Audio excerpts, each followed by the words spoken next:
Thank you very much for that incredible welcome. Always great to be back in Hungary. Cảm ơn mọi người rất nhiều. Các bạn làm việc rất là tuyệt vời đó, rất là tuyệt vời. I want to spend just a few minutes with you tonight and tell you a little bit about my story. Tôi muốn dành một vài phút để nói với các bạn về câu chuyện của bản thân tôi. Like you, I started one day hearing the story, deciding to sign up, deciding that I was going to do it. Giống như các bạn vậy, tôi bắt đầu một ngày nào đó tạo ra một câu chuyện, đăng ký vào công việc này và quyết định mình sẽ làm gì với Nu Skin. I used to be involved in real estate back in Salt Lake City, Utah. Tôi từng tham gia vào kinh doanh bất động sản ở Salt Lake City, Utah. And back in June of 1989, I came home after a particularly long day at the office. Vào tháng 6 năm 1986 thì tôi đi làm về nhà hôm ngày đó rất là mệt mỏi. I took my shoes off at the door. Tôi đặt đôi giày của mình ở trước cửa. I walked into my kitchen. Tôi bước vào bếp. And the telephone rang. Và điện thoại reo lên. And it was my brother-in-law on the other end of the line. Và đó chính là người anh rể của tôi gọi cho tôi. His name is Craig Tillotson. Tên của anh là Craig Tillotson. And Craig started to tell me all about Nu Skin. Và Craig nói tôi về rất là nhiều về Nu Skin. He said Nu Skin's finally going to really grow. Và nói là Nu Skin cuối cùng cũng thành công rồi, cũng phát triển rồi. He said if there was ever a time you were going to be involved, now's the time. Và đó là nếu như cái thời gian nào mà anh phải tham gia thì đây chính là lúc mà anh phải tham gia nè. And he went on about Nu Skin. Và anh cứ nói đi nói lại về Nu Skin, Nu Skin. This was about a 20-minute one-way conversation. Và nói luôn là khoảng chừng 20 phút ảnh gọi một chiều, ảnh nói không, tôi không nói được cái gì hết. Him talking, me listening.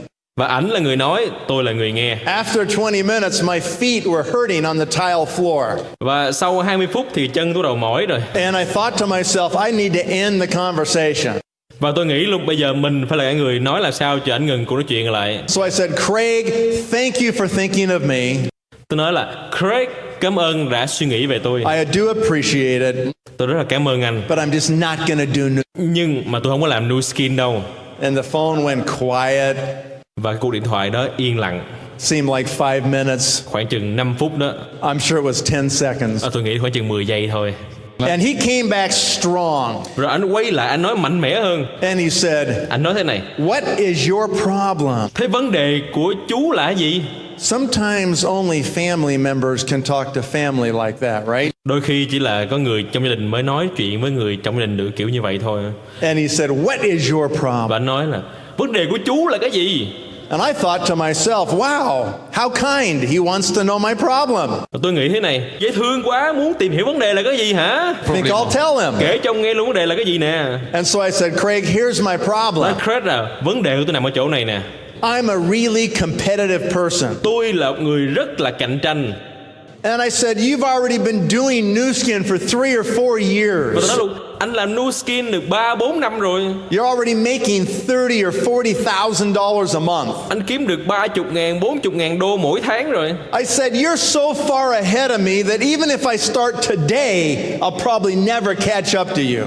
Tôi nói luôn là anh đã ở xa tôi rất là nhiều rồi. Ngay khi mà tôi bắt đầu ngày hôm nay thì anh đã vượt trội tôi rất là nhiều rồi. And I said, Craig, that would drive me crazy for the rest of my life.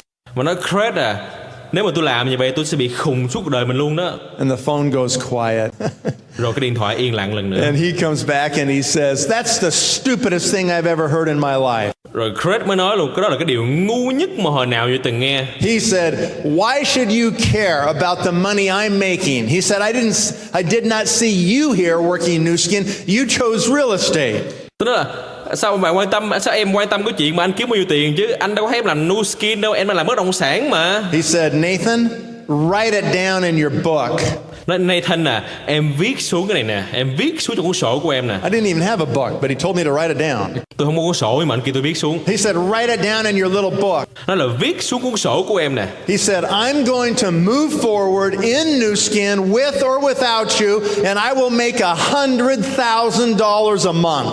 Tôi sẽ tiếp tục làm ở Nu Skin mà không cần biết là có mặt em hay không. Tôi sẽ kiếm được 100.000 đô ở Nu Skin mà không cần biết là em có làm công việc này hay không. When he said that, khi mà anh nói như vậy đó, it's like shockwave went through my body. như là một cái luồng điện nó chạy vào người tôi vậy. I mean, I was really frosted. Thật sự đó là tôi như đóng băng luôn đó là, hey, no way. Có vấn đề gì đây? I thought if he actually does that, if he actually makes $100,000 a month, tức là nếu như mà anh kiếm được 100.000 đô một tháng đó, I won't be able to live with myself. thì tôi không thể nào mà chịu được cái chuyện này. If I'm stuck back here doing real estate every day and he's making 100,000 a month, Khi mà tôi vẫn phải dính cái bản thân mình như công việc là bất động sản thì ảnh kiếm được 100.000 đô mỗi tháng. I'll probably have to go jump off a building. Chuyện nếu mà xảy ra là chắc nhảy lầu tự tử quá. I'm too competitive, right? Tôi là người rất là cạnh tranh. And frankly, that's the point where he kind of cracked my brain open. Và đó chính là cái thời điểm mà kiểu như ảnh vừa bổ cái đầu tôi ra cho thông tin vô vậy đó. He was so definite. He was so certain about what he was going to do. Ảnh quá chắc chắn luôn, ảnh quá tự tin về những gì ảnh làm luôn. I could hear it in the tone of his voice. Tôi có thể nghe được trong cái giọng điệu của ảnh. And it made me believe it. Và cái điều đó khiến tôi rất tin. And then he said, Nathan, let me tell you your real problem. Và nói thế này là Nathan à, để tôi kể cho chú nghe là cái vấn đề của chú là cái He gì. said, the real problem you've got is you're in the wrong vehicle. Cái vấn đề của chú là chú đang ở trên một cái phương tiện tài chính mà phương tiện đó sai rồi. He said, it's like you're pedaling a 10-speed bike. Nó kiểu như bạn đang chạy một chiếc xe tốc độ 10 cây số một giờ vậy But đó. I'm driving a Ferrari. Nhưng mà còn tôi nè, tôi chạy chiếc xe Ferrari nè. He said, it doesn't matter how fast you pedal that 10-speed. Là không cần biết là bạn đạp nhanh cỡ nào, You're never going to catch me in my Ferrari. em sẽ không bao giờ có thể gọi là đạt được mục tiêu của anh. That made some sense to me. Và đối với tôi thì nó có gì đó nó hợp lý ở đây. His car could go a lot faster than my bike. Chiếc xe của ảnh chạy nhanh hơn rất nhiều so với chiếc xe đạp của tôi. That was the first time in my life when I stopped and I really thought about the financial vehicle I was driving to make the money in my life. Đó là lần đầu tiên trong cuộc đời của tôi dừng lại mà suy nghĩ về cái phương tiện tài chính mà hiện nay tôi đang sử dụng là cái gì. And that's something that every one of you here tonight needs to think about. Và đó chính là cái điều gì mà tất cả các bạn ngồi đây trong phòng ngày hôm nay bạn muốn lắng nghe điều đó. What is the financial vehicle you're driving in your life? Điều gì xảy ra nếu như cái phương tiện tài chính mà bạn đang điều khiển? And as you think about it, ask yourself the question. Và hãy hỏi bản thân mình, Does your financial vehicle even contain the mechanics of wealth? Does it even have the possibility embedded inside of it to take you where you want to go? thì liệu cái phương tiện mà bạn đang sử dụng để vận hành cái tài chính của mình nó có đủ cái phương thức, nó có một cái tố chất khiến cho bạn thành công, khiến cho bạn giàu có, khiến cho bạn tự do hay không? And across the board, everyone would probably have to admit that what you're doing today will never take you where you want to be. Và đôi khi hầu hết các bạn ở đây phải suy nghĩ và chấp nhận rằng là cái gì bạn đang làm hiện nay chưa chắc mang đến cho bạn những gì bạn mong muốn. I had to admit it. Tôi là người phải chấp nhận cái điều đó. I had to admit to myself that night on the phone with my brother-in-law recruiting me into New Skin that my financial vehicle was flawed. Và tôi là ngày hôm đó tôi phải là người chấp nhận, phải đối diện với cái sự thật và nói chuyện với người anh rể của mình khi ảnh đang bảo trợ tôi về công việc này là cái phương tiện tài chính của tôi là hoàn toàn có vấn đề. You see, I used to work at AT&T, the phone company. Nó là tôi đang làm việc công ty AT&T, công ty điện thoại chẳng hạn. I was a salesman. I've always been a salesman my whole life. Tôi là một người bán điện thoại. Cuộc đời tôi là người bán hàng. And so I'm at AT&T, I get hired at the company. My parents think, oh, thank goodness, one of our children's finally going to be taken care of. They've got a great job with a big company. Rồi khi mà làm việc bên AT&T có sự nghiệp lớn, được thăng chức lên, cuối cùng bố mẹ nghĩ rằng mình làm việc, ôi trời, cuối cùng con mình cũng thành công rồi. And so I start working at AT&T and I get my quota. Và bắt đầu mình làm việc ở AT&T rồi mình có những cái điều khoản, những cái khoản thưởng của mình. You know, the amount they expect me to sell that year. Và họ cho mình về cái chỉ tiêu kinh doanh mà năm đó mình phải bán hàng được là bao nhiêu. So I get my quota number, the amount I'm supposed to sell, and I start working like crazy. Và bắt đầu mình nhận được cái chỉ tiêu doanh số của mình rồi, bắt đầu mình ngồi xuống lập kế hoạch và làm việc như khùng như điên lên. 3 months into that job, my telephone rings. I'm sitting in my cubicle at the office. My manager's name is Bill. Sau 3 tháng đó ngồi trong cái phòng chật kínในvăn phòng làm việc của mình. Rồi cái người quản lý của tôi tên là Bill. Bill says, son, come to my office. Bill nói là con trai à, đến phòng của tôi đi. So I go walking down through the cubes. Rồi tôi bắt đầu đi theo cái phòng làm việc đó, đi theo hướng phòng làm việc của Bill. He says, sit down. Bill nói ngồi xuống. He said, son, nói là con trai à, you are doing so good, so good. Con làm việc quá giỏi lì. We're going to cut your area and we're going to raise your quota. Bây giờ á, thì cho con cái phần của mình nhưng mà sẽ tăng cái chỉ tiêu cho con. And he was so enthusiastic the way he said it. He said, Và anh nói một cách rất là động lực, rất là tiềm năng, rất là thích thú. Anh nói thế này: we're going to chop your area and raise your quota.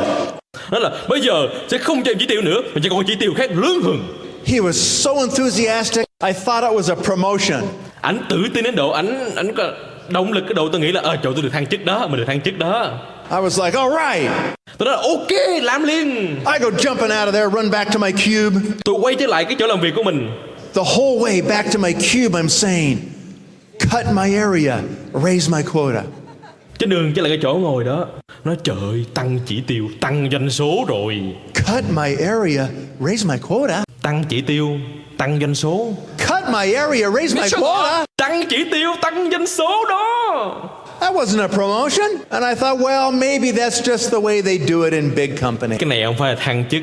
Tôi nghĩ là chắc ở công ty lớn họ hay làm vậy đó. So I just pumped up, I said, okay, that's fine. I'm just going to go meet my new quota.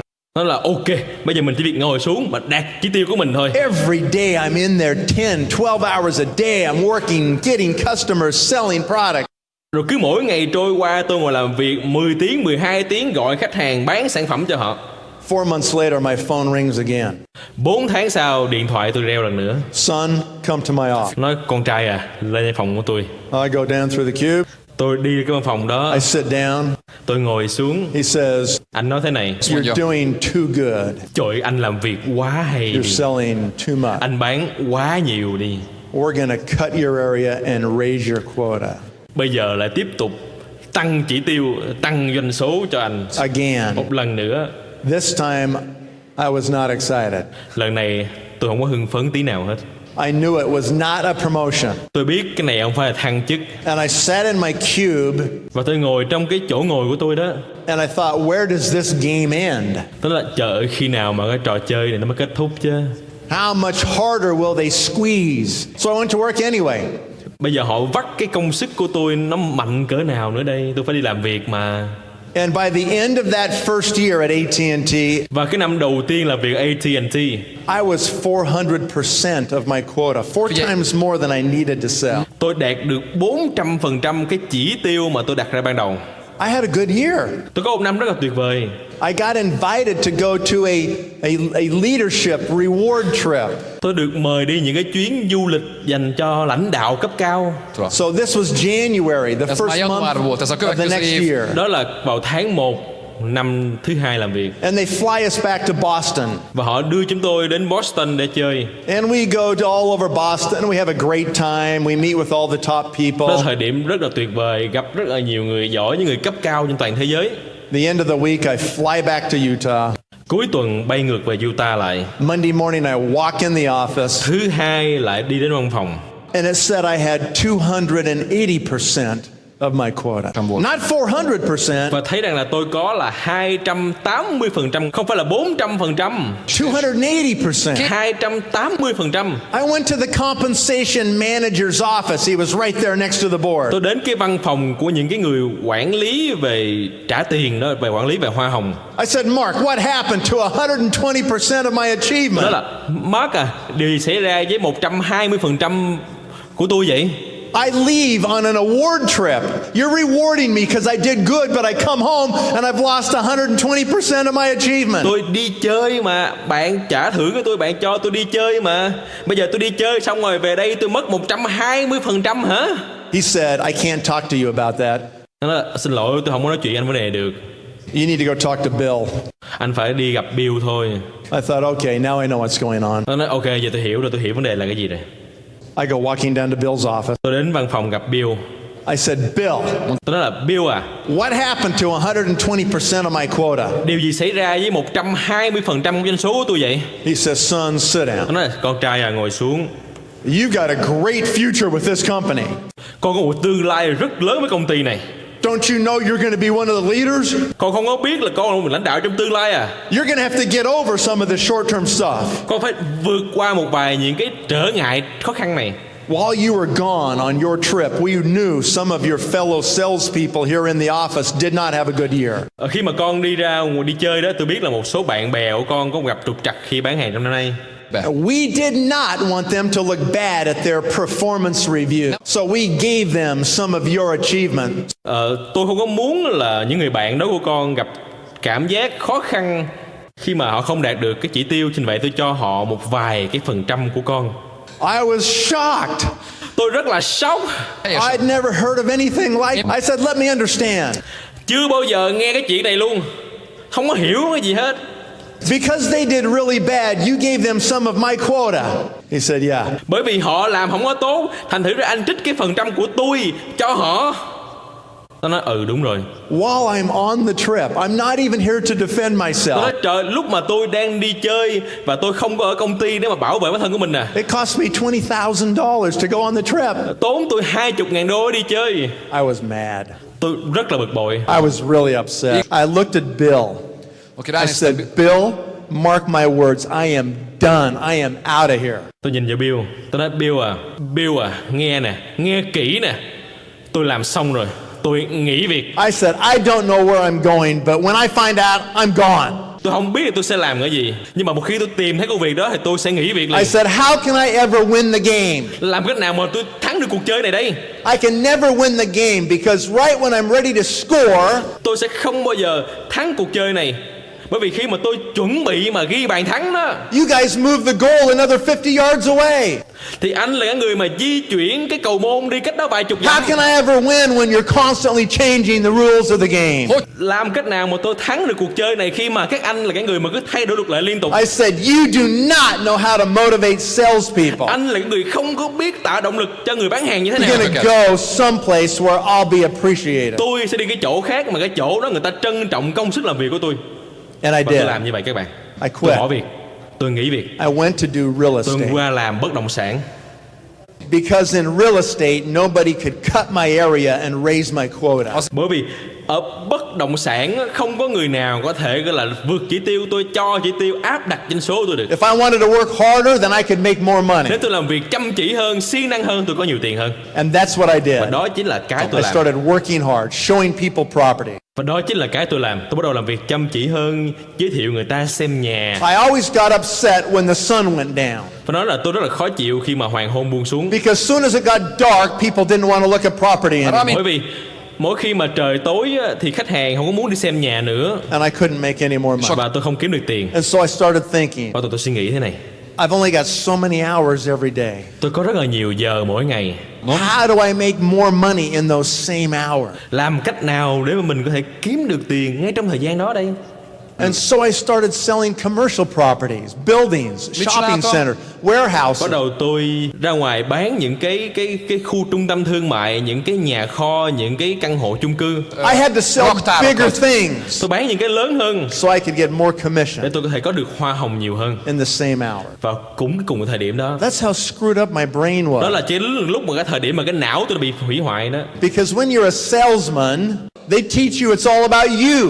You got to be more efficient. Khi bạn bán hàng đó thì người ta dạy cho bạn tất cả mọi thứ gì bản thân của bạn. Bạn phải là người hoàn hảo. You got to set better goals. Bạn phải đặt mục tiêu cao hơn. You have to do better time management. Bạn phải quản lý thời gian tốt hơn. You can be more efficient every day. Where's your to-do list? Bạn phải biết bạn phải cần làm gì mỗi ngày. And we think it's just us. Và chúng ta chỉ tập trung suy nghĩ bản thân của mình thôi. And in that vehicle, it is just you. Và trong cái phương tiện kinh doanh đó chỉ có một mình bạn mà thôi. I always was trying to figure out how I made more money in the same hours. Tôi lúc nào cũng phải tìm cách suy nghĩ làm cách nào có được nhiều tiền hơn cũng trong cái thời gian làm việc I đó. remember I used to lay awake at night. Tôi nhớ một đêm đó tôi thức trắng cả đêm. And I would think, what's the biggest thing I can sell? Và tôi suy nghĩ điều gì mà tôi có thể bán được mà cái đó là cái lớn nhất. One night, I had a vision. Một đêm đó tôi có một cái tầm nhìn.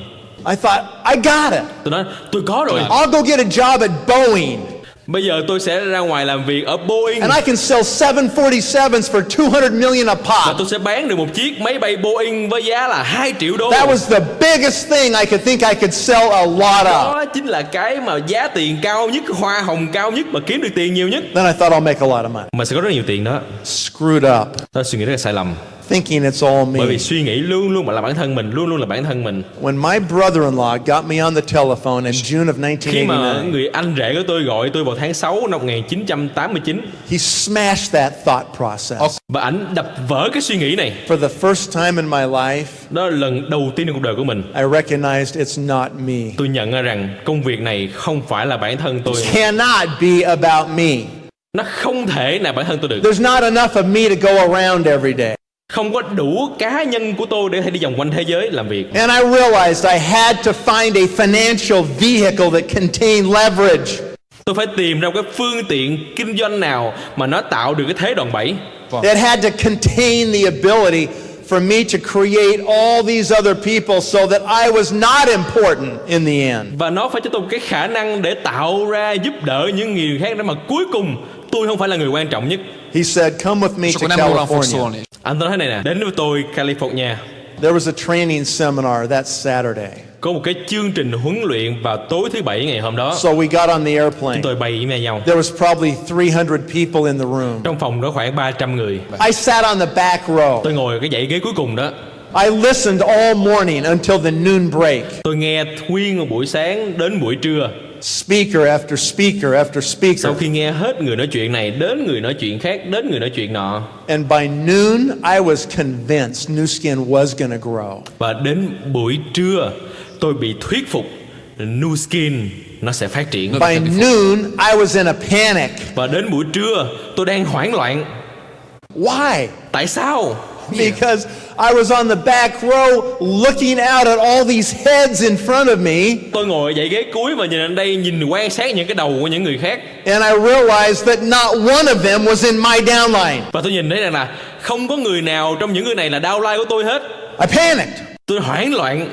It is going to Và grow. Nu Skin sẽ phát triển đó. I'm way behind. Tú đằng sau rồi. I got to start right Phải now. bắt đầu ngay lúc này thôi. All afternoon, I'm writing down names. Và buổi chiều đó tôi viết tên ra, I'm setting my goal. đặt mục tiêu của mình ra I'm making my strategy. và đưa ra chiến lược của mình. I get on the airplane that night, Tối ngày hôm đó tôi lên máy bay fly về, back to Utah. bay về ngược lại bên I Utah. walk in the house. Tôi bước vào trong nhà của mình. My wife says, so what do you think? Vợ tôi nói là anh nghĩ thế nào? I said, look at me. Tôi nói là nhìn anh nè. What do you think I thought? Em nghĩ xem anh nhìn thấy cái gì? We got to do it now. Ta phải làm ngay lúc này thôi. I said, listen, Tôi nói nghe nè em, I'm going to go full tôi sẽ time. làm việc, anh sẽ làm việc toàn thời gian đó. I'm not going to do real estate anymore. Anh sẽ nghỉ và không làm bất động sản nữa. I get it. Anh I hiểu know rồi. what's going to happen with Nu Skin. Anh hiểu điều gì xảy ra với Nu Skin rồi. I said, will you support me? Hỏi là em có ủng hộ anh hay không?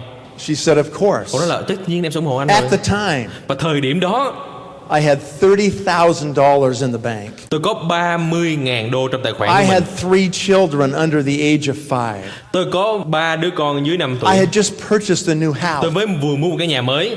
I had a big Tôi payment. có một cái khoản chi phí phải trả ra rất cao mỗi tháng. My expenses were $5,000 a month. Cái chi phí của tôi bỏ ra một tháng là 5.000 đô. I had 6 months of money. Tôi chỉ có 6 tháng cái tiền bạc của mình thôi. If I did not make Nu Skin work in 6 months, I was going to go bankrupt. Nếu bây giờ trong 6 tháng đó tôi không làm việc Nu Skin hiệu quả thì tôi sẽ bị phá sản. She said, I'll support. Cô nói là em sẽ hỗ trợ anh. I said, okay, Okay. I'm going to go full time. I'm going to be 16 hours a day. Anh sẽ làm việc toàn thời gian đó. Anh làm việc 16 tiếng đồng hồ mỗi ngày đó. Please don't tell me to take care of the yard. Em yêu đừng bao giờ kêu anh phải ra ngoài dọn sân. I don't have time to cut the grass. Anh không có thời gian cắt cỏ đâu. I don't have time to wash the car. Anh không có thời gian rửa xe đâu. I don't even have time to get a haircut. Anh không có thời gian cắt tóc đâu. Okay, I'm going to be focused. Anh sẽ tập trung cao độ đó. We had an office on the end of our house with its own bathroom. Chúng ta có cái văn phòng ở trong cái nhà của chúng tôi. I told my wife, I'm going to go in the office and close the door. Bây giờ anh sẽ vào văn phòng của anh và đóng cửa lại. I'm either going to be on the telephone calling people about Nu Skin, or I'm going to be out meeting people about Nu Anh Skin. sẽ gọi điện thoại cho người ta nói về Nu Skin. Anh sẽ ra ngoài để mà nói về mọi người về Nu Skin như thế nào. I said, please just push food under the door 3 times a day, Em ơi chịu khó mỗi ngày 3 ngày lần em cứ đưa đồ ăn qua cửa cho anh được rồi. and I'll be fine. Vậy thôi đừng làm gì hết. I'll see you in 2 years. Gặp em sau 2 năm nữa.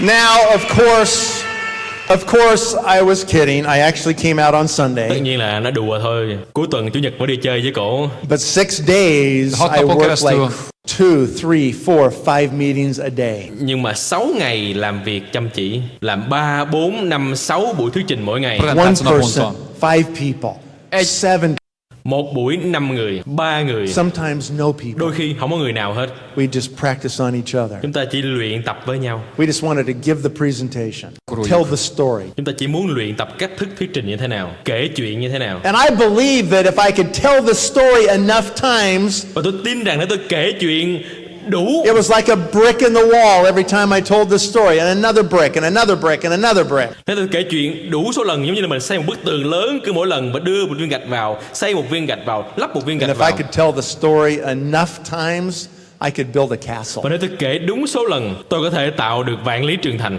That's how simple my faith was. Đó chính là cái niềm tin mà tôi có được. Because I really didn't understand what I was supposed to do. Bởi vì thật sự tôi không hiểu là tôi cần phải làm cái gì. And so the first month, Và tháng đầu tiên, the bonus check came from New Skin. cái thu nhập đến từ New Skin. For the month of June 1989. Đó là vào cái tháng 6 năm 1989. I was so excited. Tôi rất là hưng phấn các bạn à.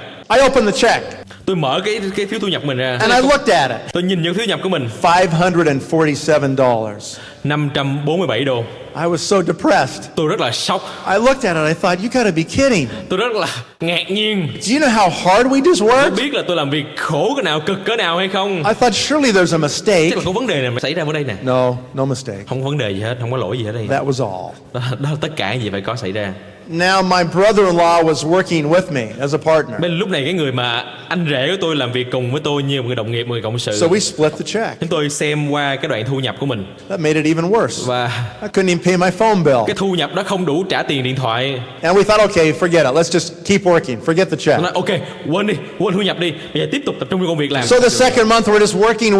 We finished the month strong. Cái tháng thứ hai làm việc, kết thúc tháng rất mạnh mẽ, doanh số rất cao. Later the bonus check comes. Rồi cuối cùng thu nhập đến It's $1,100. $1.100. I was depressed again. Lần này sốc nặng lần thứ hai. I thought for sure I'm going to go bankrupt. Tôi nói chết rồi, làm kiểu này là phá sản chắc But rồi. something important happened at the end of the second month. Nhưng cái điều hấp dẫn xảy ra ở tháng thứ hai. We became executives. Tôi trở thành quản trị viên And all of a sudden things started to change. và tất cả mọi thứ bắt đầu thay đổi. And the third check Và came cái thu in. nhập thứ ba của tôi And it went up 5 times. nó lên gấp 5 lần như vậy. $5,500. $5.500. That was the first month I had hope. Đó chính là cái tháng đầu tiên mà tôi có được hy vọng. That was the first month I thought I might not go bankrupt. Đó là cái tháng đầu tiên mà tôi nghĩ rằng mình không có phá sản nữa. And the next check, and it was $8,300. Và cái tháng tiếp theo là $8.800. And the next check came, and it was $13,000. Tháng tiếp theo là $13,000. And the next check, Rồi tháng tiếp theo and it was $17,000. $17,000. And Rồi Christmas đến Noel, đến Christmas was $21,000. $21,000. And we split it, Và chúng tôi rất là vui sướng. and we're back to making what I'm used to making in my real estate. Và tôi quay lại cái khoản thu nhập mà tôi đang có ở bất động So we sản. didn't go bankrupt. May quá mình không phá sản. Now we're ready just to forge ahead as fast as we can. Và từ đó là tôi phát triển nhanh hết khả năng có thể. And in January of 1990, Vào đến tháng 1 năm 1990, the check came in, cái thu nhập đến một lần nữa $28,000. $21,000. And then it went to $37,000. Rồi $37,000. And then it really jumped. It went to Costa. $57,000. Rồi nó thật sự phát triển các bạn ạ. $57,000. And then Rồi $71,000. $71,000. And the 12th month was $99,641. Rồi đến tháng 12 là $99,641.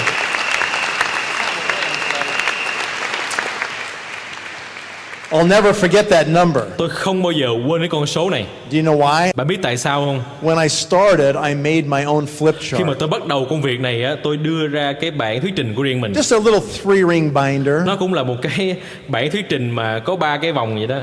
Just to tell the story of New Để Skin. mà kể câu chuyện nghe về New Skin thôi. On the front cover, It had a clear plastic cover. Cái phần mà cái trang đầu tiên, trang bìa đầu tiên nó có một cái miếng nhựa. You can slide your own piece of paper down inside the cover. Và bạn có thể đặt vào những cái hình ảnh của bạn vào trong cái phần bìa này. And I had a piece of paper that said my goal. Và có một cái mảnh giấy viết ra cái mục tiêu của tôi. And I wrote down 3 goals. Và tôi viết ra 3 mục tiêu của mình. First one. Mục tiêu thứ nhất.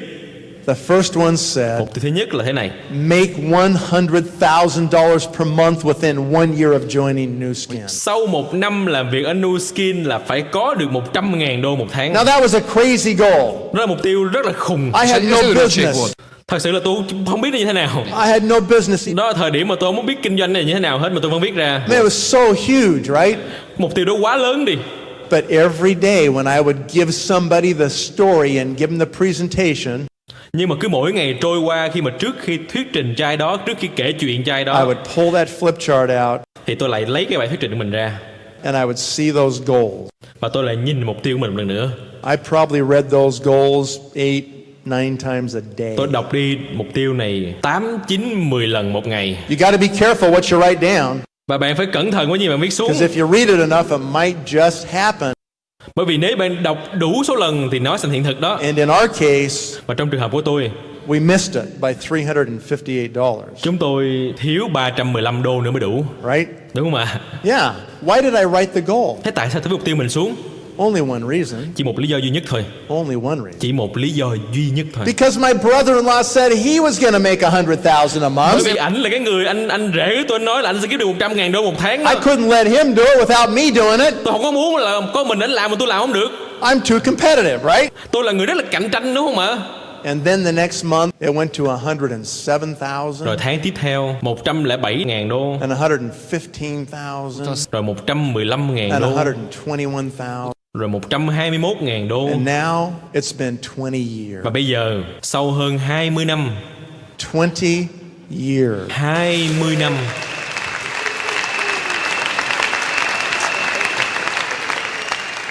20 years of making more than 6 figures a month every Và month. sau hơn 20 năm với mỗi tháng thu nhập 6 chữ số mỗi tháng. You can get seriously rich if you can do that for 20 years. Và thật sự là bạn sẽ rất giàu có nếu mà làm việc vậy hơn 20 năm. You know, in the beginning, when the check was jumping every month, Bạn có biết là vào thời điểm đầu á, khi mà cái thu nhập nó cứ nhảy lên liên tục vào mỗi tháng, I was so excited every month.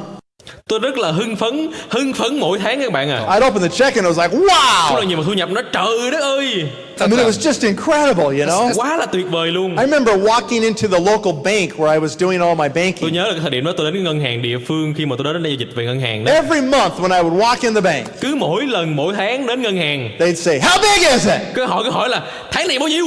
Like a party, you know? How big is Nó it? kiểu như là tiệc gì đó, vô hỏi tháng này bao They nhiêu? were interested because we had already recruited everybody in the bank. Họ hưng phấn bởi vì sao? Bởi vì tôi là người bảo trợ hết tất cả những người trong cái ngân hàng đó rồi. We signed up the tellers and the branch manager. Tôi đăng ký vào hệ thống của mình là cái người quản lý, nhân viên chăm sóc khách hàng trong đó. It was like a party, you know? How big is Mọi người it? vô hỏi là, ê, tháng này bao nhiêu, lớn không? Well, now, it's happened so many times, I don't even get that excited Và khi mà nó xảy ra nhiều lần quá rồi thì tôi không còn hưng phấn nữa. I just expect it to keep coming in every month. Tôi cứ việc đến đó mỗi tháng. Do you know how amazing that is for 20 Bạn years? có thấy cái điều đó tuyệt vời ha, trong suốt 20 năm vừa qua không? Sometimes people find a pretty good business. They make pretty good money for a year or two, but then something happens. Đôi khi người đó họ tìm thấy một việc kinh doanh nào đó rất là tuyệt vời, họ kinh doanh được 1 năm, 2 năm hiệu quả rồi vấn đề xảy ra. Not Nu Skin. Nhưng mà không phải ở Nu Skin này. You build this business, Bạn xây dựng công việc kinh doanh này it's going to be there. và nó sẽ tồn tại mãi mãi. Okay? And so it's been happening now like Và this. cái điều xảy ra ngay lúc này là thế này đây. And what I can tell you for sure Tất cả gì tôi hay nói cho bạn ngay lúc này, is literally we are at the beginning thật now. sự chúng ta chỉ mới bắt đầu thôi. You know, you really can't grow a company like this until you get to a certain Và biết size. là bạn không thể nào mà phát triển công ty như vậy được. Sure, we've done okay. Chắc chắn rồi, tôi làm rất là ok thôi đúng không ạ? You know, we're one of 10 companies or 11 companies that have done $1 billion. Bạn có biết là chỉ có 10 công ty, 11 công ty doanh số một năm hơn 1 tỷ đô thôi. So yeah, we've done pretty good. Và chúng ta đang rất phát triển đúng không ạ? But $1 billion is just the ticket to the game. Nhưng 1 tỷ đô chỉ mới là cái sự khởi đầu cho cuộc chơi này. Now you have the resources so you can compete. Bạn có những cái nguồn tài nguyên để bạn có thể cạnh tranh với người khác. Now you can really do research. Bây giờ bạn hãy nghiên cứu được rồi. Now you really have the money to acquire unique technology.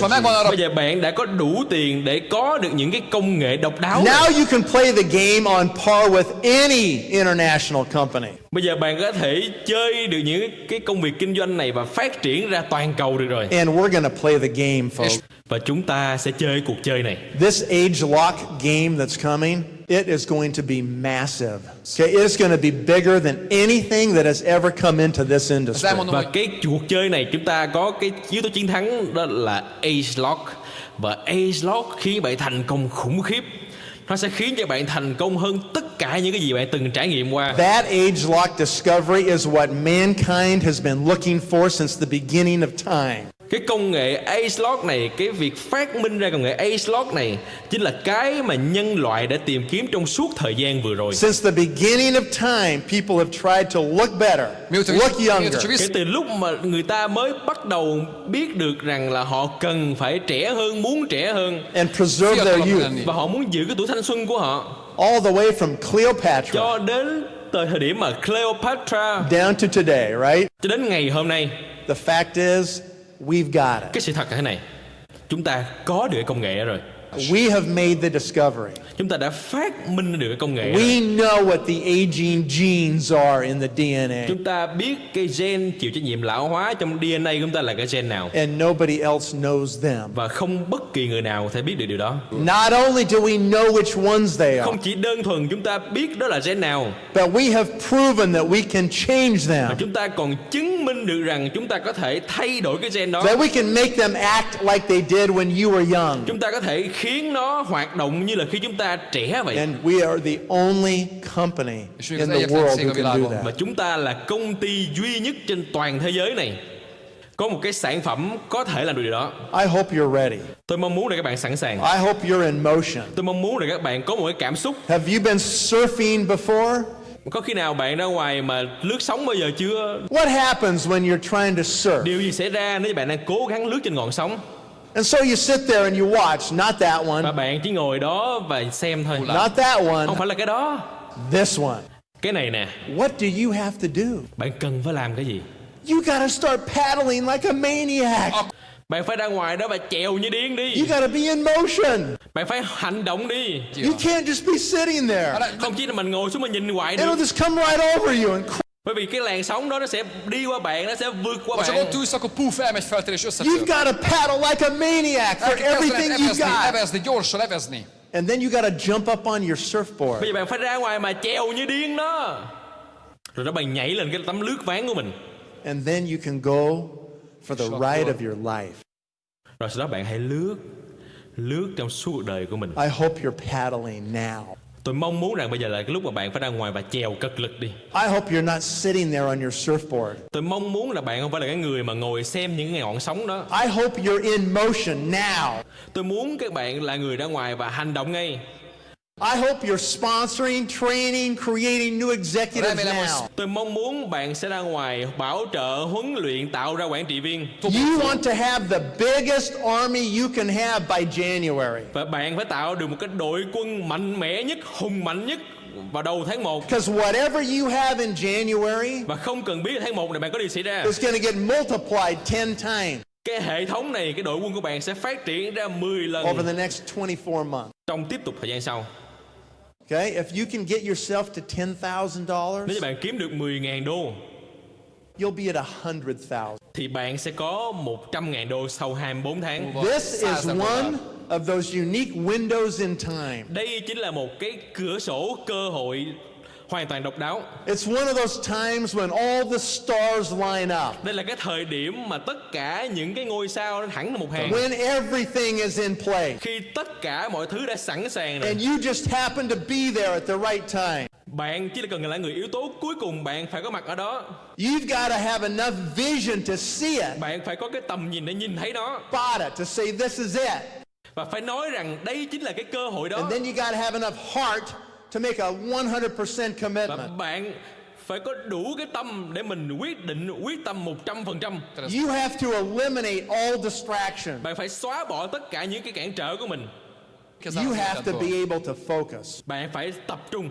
Kell. And I would focus right now. Và tôi sẽ tập trung ngay lúc này. Even one vacation. Ngay cả là một chuyến nghỉ hè. Okay, even one day off of work Ngay khi là một buổi nghỉ việc. is going to cost you Nó sẽ tốn cho bạn rất là nhiều. way more than you Nó understand. tốn bạn nhiều hơn tất cả những gì bạn nghĩ được. The opportunity cost right now are so large. Cái cơ hội ngay lúc này nó quá lớn. If you are not 100% engaged, you can't even calculate what it's going to cost you. Và nếu như bạn không tập trung 100% công sức lúc này thì bạn không thể nào tính toán được cái mất mát của bạn là cái gì đâu. So my plea to you from one who has already seen this before Chính vì vậy, ngày hôm nay là một người đã từng chứng kiến những điều này. Tôi muốn nói với bạn điều này. is you understand where we are today. Tôi muốn các bạn phải hiểu rằng chúng ta đang có mặt ở đâu. That you understand how lucky you are to be in this room today. Và bạn phải hiểu rằng là bạn may mắn đến mức độ nào khi có mặt ở ngồi phòng ngày hôm That nay. you realize that there are at least 100,000 more people in this country that would kill to have your seat today if they only understood what we are announcing. Và bạn có biết rằng có hơn 100.000 người ở ngoài kia trong cái quốc gia này sẵn sàng chết để đạt được cơ hội này hôm nay để ngồi trong phòng này với bạn ngày hôm nay hay không? Chúng ta.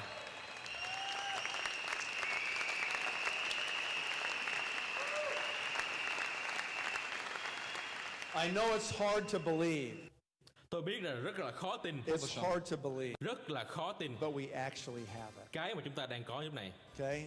You are so lucky. Các bạn quá may mắn.